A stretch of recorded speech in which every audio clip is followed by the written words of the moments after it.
Bonjour à toutes et à tous, ceci est un extrait que vous allez écouter dans un format beaucoup plus court, un extrait d'un épisode qui a été réalisé précédemment.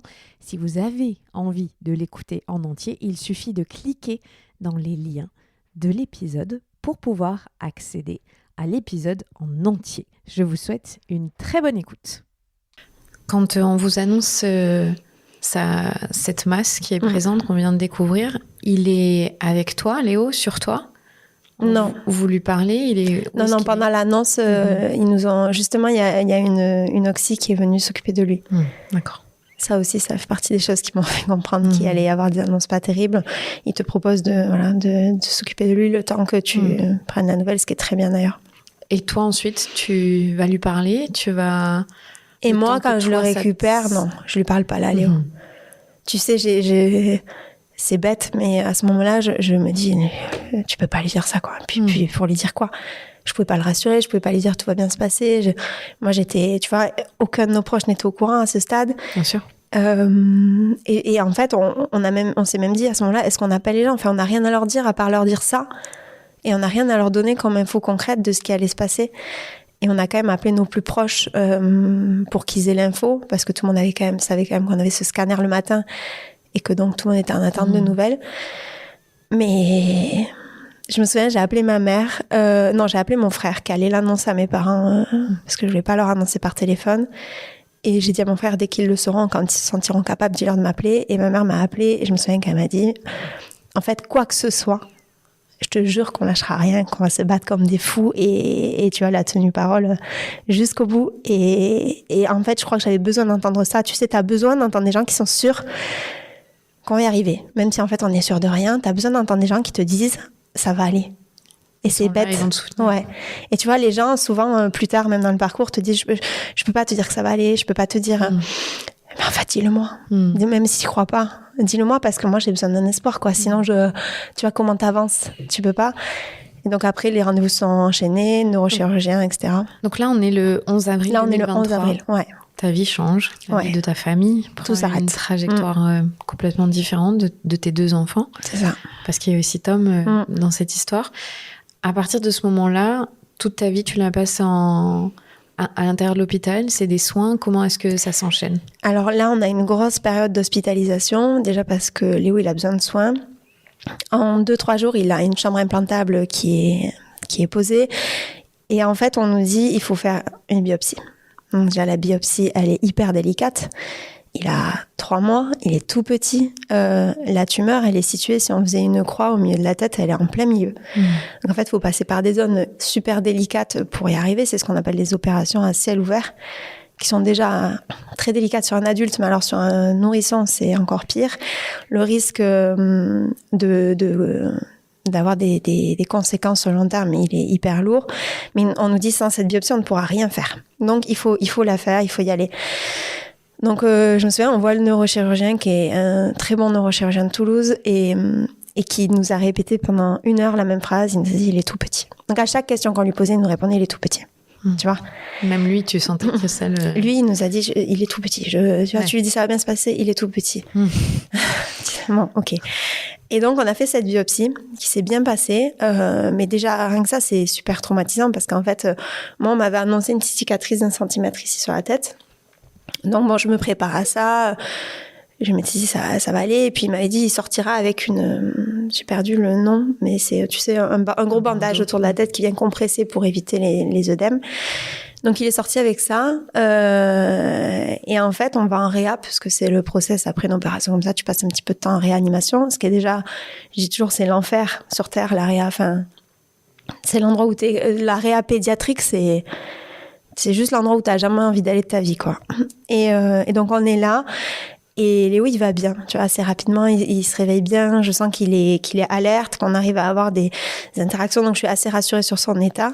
Et à un moment, tu sais, il bouge pas mal et tout ça le lendemain de l'opération. Et en fait, son petit bandage, il recule un peu. Et je vois une cicatrice ici. Puis je dis, c'est marrant, ils ont pas du tout ouvert là où ils avaient dit. Et puis, il bouge beaucoup. Donc, au bout d'un moment, je vois une cicatrice ici. Et je dis, c'est marrant, ils ont ouvert à 2 endroits. Et mon mari me dit, je crois que c'est ouvert comme ça, en fait, Amélie.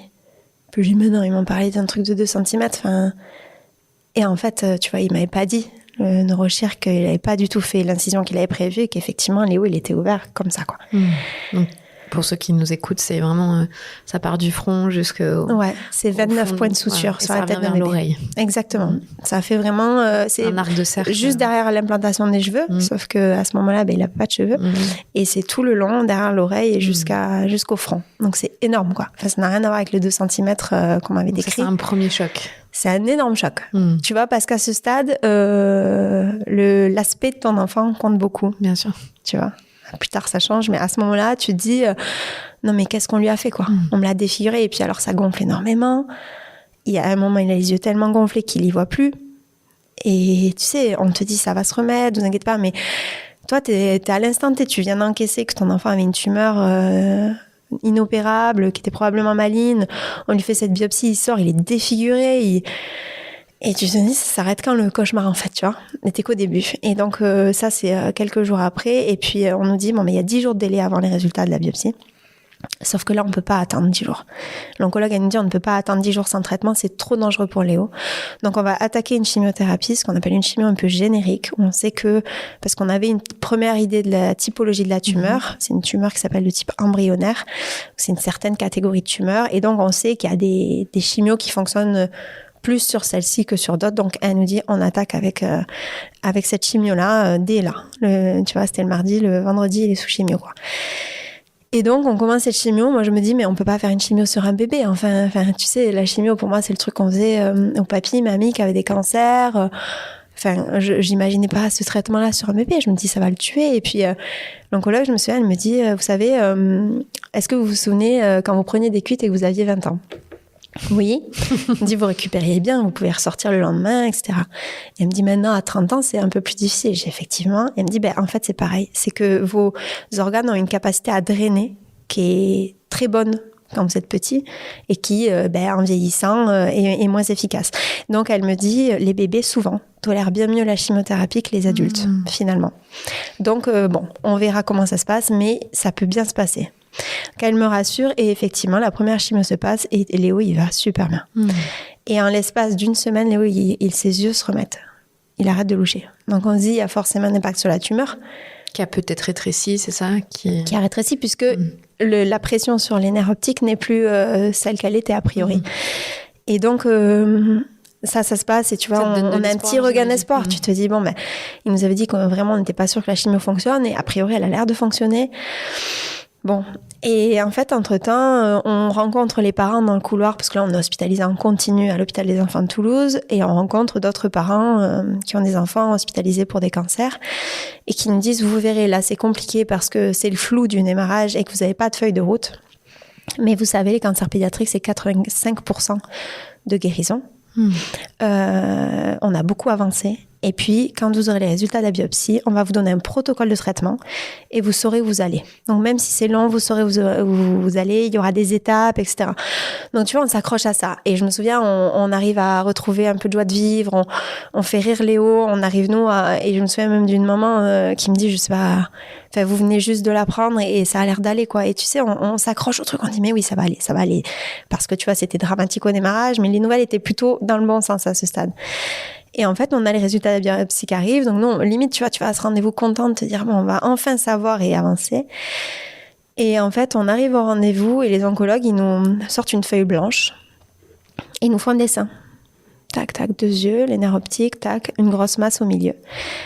Et ils me disent, ça, en fait, donc c'est la tumeur de Léo, là, c'est ses yeux. Et ce qu'on a trouvé dans cette tumeur, c'est la trace de ce qu'on appelle un rétinoblastome. Un rétinoblastome, c'est un cancer des rétines. C'est un cancer qui se soigne très bien en France. 99% de guérison. Mieux traité de tous les cancers pédiatriques. Super. Sauf que cette tumeur-là, elle n'a rien à faire là. Elle n'a rien à faire au milieu de sa tête. Elle doit être sur ses yeux.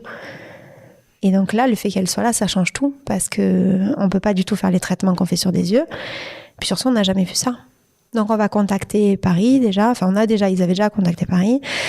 On va contacter New York et Toronto, où il y a des centres spécialisés dans la tumeur cérébrale et spécialisés dans les rétinoblastomes. Et puis à nous tous, on va essayer de comprendre ce qui se passe chez Léo et pourquoi ça se passe comme ça. Et les examens partent à Paris, et là, on retrouve 5 tumeurs sur les yeux de Léo. Et là, ils disent, OK, c'est donc ce qu'on appelle un rétinoblastome trilatéral, avec une atteinte oculaire d'un côté, de l'autre côté, et au cerveau. Ce qui est rare ici, mais surtout, c'est jamais placé là. C'est toujours placé sur la glande pinéale, c'est une autre zone du cerveau. Mais bon, ils nous disent, ça change pas grand-chose au problème. Dans tous les cas, c'est grave, parce que le fait qu'il y ait une atteinte cérébrale, ça, c'est un organe noble qui est touché, et donc ça complexifie tout le traitement, quoi. Et donc là, on rentre dans un truc où tous ces médecins-là vont élaborer un traitement spécifique pour Léo, en nous disant, voilà ce qu'on va faire, tac, tac, tac, tac, tac, tu vois, on doit être en mai, et la fin du traitement est annoncée pour mars prochain. Donc presque une année de traitement. Par contre, il n'y aura qu'une chance. C'est-à-dire que si ça fonctionne pas, on n'y arrivera pas. Et puis, si entre-temps, on va faire des ponctions lombaires, notamment, s'il y a une ponction lombaire qui revient positive avec des traces de cellules tumorales dedans, cellules cancéreuses, pardon, alors on arrêtera tous les traitements parce que ça voudrait dire que le cancer va trop vite. Donc, tu rentres dans un truc où toutes les 3 semaines, tu as une chimiothérapie qui se fait sur Paris, qui se fait pas sur Toulouse, avec un traitement laser au niveau des yeux pour enlever les tumeurs au niveau des yeux. Et tu vois, faut jongler avec ça, les hospitalisations sur Toulouse. Et puis Tom qui est beaucoup chez mes parents et qui comprend rien, quoi. Parce qu'on lui explique que Léo est malade, mais tu vois, jusqu'à maintenant, quand on disait à Tom qu'il était malade, c'est parce qu'il avait un rhume. Donc, c'est quoi cette maladie? Donc, tu lui expliques un petit peu la différence entre une maladie grave et puis une maladie bénigne qui peut avoir lieu au quotidien, mais on le voit très peu. Au début, c'est moi j'allaite encore, j'allaitais 15 mois Léo, donc je suis restée beaucoup auprès de lui. Du moment où il a eu sa première opération, il n'a plus voulu prendre le sein, il était trop fatigué, donc j'ai tiré mon lait, j'ai fait un petit allaitement pendant 15 mois.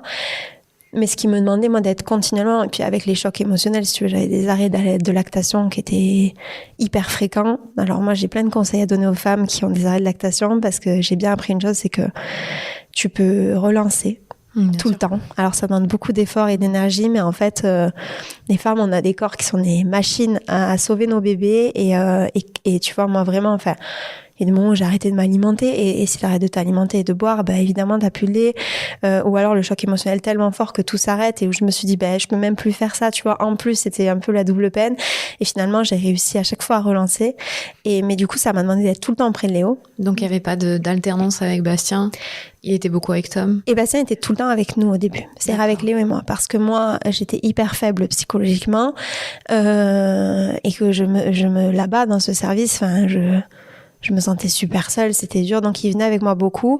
On avait trouvé une halte garderie qui prenait Tom en journée, ce qui lui permettait d'avoir aussi un semblant de normalité, tu vois, et de rythme d'enfant normal, parce que être tout le temps chez papy et mamie, c'est pas la vie d'un enfant de 2 ans, voilà. Et en fait, à un moment, c'est devenu compliqué. Un jour, Tom m'a parlé de ma mère en l'appelant maman, et tu vois, je me suis dit, c'est pas possible. C'est pas possible. C'est normal ce qu'il est en train de faire, c'est-à-dire que là, ma mère prend le rôle d'une maman parce qu'il faut une maman à Tom et que je ne suis pas là. Mais du coup, il faut qu'on trouve une solution. Et donc là, on a mis en place, c'était à la fin de l'été, tu vois. Donc on avait fait 2 mois à peu près en étant beaucoup avec Léo et en voyant Tom. Tu vois, on le voyait en journée, tout ça, mais il dormait tout le temps chez mes parents, etc. Et après, on rentrait entre 2 hospices, mais 3-4 jours et on repartait parce qu'en fait, entre les chimios, t'as des phases qu'on appelle d'aplasie. C'est-à-dire où le système immunitaire de l'enfant, il est à 0. Et là, il est sensible à tout. Non, mais il chope tout. Tu chopes une gastro, t'en as pour 3 semaines sous morphine à l'hôpital. Enfin, tu vois, tout est gravissime. Donc, quand on rentre à la maison, on était obligé de mettre un peu de distance entre eux parce que il y avait un risque que Tom contamine Léo de tout et n'importe quoi. Des choses qui faisaient rien du tout sur nous pouvaient être sur Léo catastrophiques. Et en fait, fin d'été, on s'est dit, bon, maintenant, on change de mode de fonctionnement. À partir de septembre, on s'est dit, on va alterner nous. Donc, en fait, Tom a retrouvé sa maison. Et nous, on a commencé à faire de l'alternance à la maison. C'est-à-dire que Bastien faisait, par exemple, journée-nuit à la maison. Puis je rentrais, je faisais journée-nuit à la maison, etc. Et on faisait comme ça. Et donc là, on a sauvé notre famille. On a fait du mal à notre couple. Parce que par contre, tu te croises et puis tu te croises dans des états, enfin, je dis toujours que je connais pas beaucoup de couples qui seraient pas, j'en connais 0. Tu ne peux pas ne pas être atteint par tout ça parce qu'en fait déjà tu te vois dans des conditions dans lesquelles tu pensais jamais te voir. Et puis tu vas tellement mal que t'as plus d'énergie pour aider l'autre. Donc en fait, c'est chacun se survit comme il peut. Tu donnes tout auprès de tes enfants parce que ce soit Tom ou Léo, ils avaient le droit d'avoir une vie normale. Donc il fallait donner le champ. Je suis allée, on le faisait rire à longueur de journée. J'ai des heures d'enregistrement de vidéos de Léo qui se marre. Et pareil pour Tom, quand on est avec lui, on n'avait qu'une envie, c'est qu'il ait une vie normale, qu'il profite, on faisait des choses, on l'amenait là où on pouvait, etc. Mais nous, là, on était l'ombre de nous-mêmes, quoi. C'est-à-dire qu'en fait, tu mets ton masque pour aller t'occuper de tes enfants et faire un peu les clowns de l'hôpital version quotidienne. Et puis tu te couches le soir, tu te dis non mais je vais pas tenir comme ça, quoi. Si vous avez aimé cet extrait qui est assez court parce qu'on aime vous proposer des formats différents dans vos vies à 1000 à l'heure, eh bien, il suffit de cliquer dans les liens de l'épisode pour pouvoir accéder à l'épisode dans son entièreté. À très vite.